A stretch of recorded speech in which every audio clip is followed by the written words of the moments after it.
Gelmesen Allah'ım eşkinden divane. Yandım ay Allah, sabrim kurtardı. Pervanemi kim apardı? Ben düştüm bir derde, hiç kim derdini bilmez. Gözlerim güllerden yüreğim yanar. Allah'tan sonra hiç kes sözünü bilmez.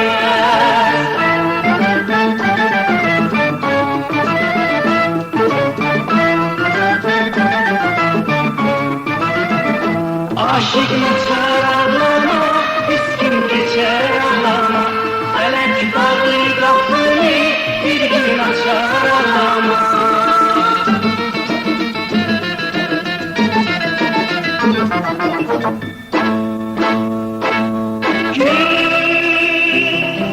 Kimin perper oldu, yandı, kuruyup hazar oldu.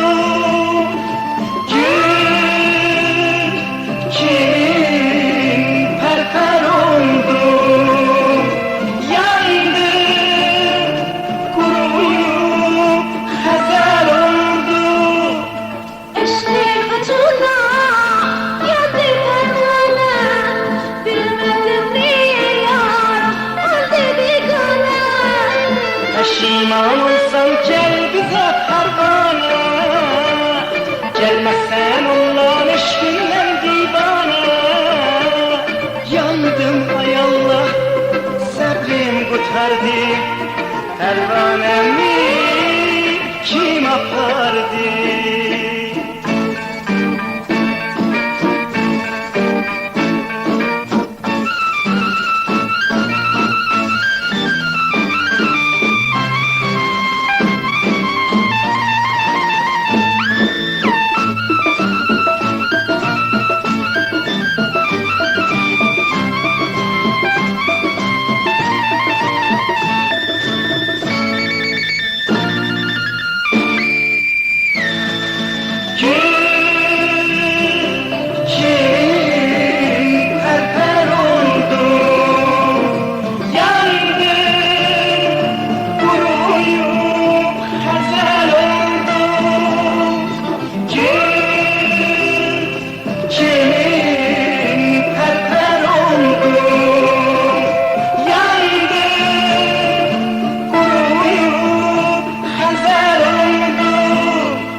Otuna yandı pervane. Bilmedim niye yarın oldu bigane. Peşiman olsan gel bize pervane. Gelmezsen Allah'ın eşkinden divane. Yandım ay Allah, sabrim kurtardı. Pervanemi kim apardı?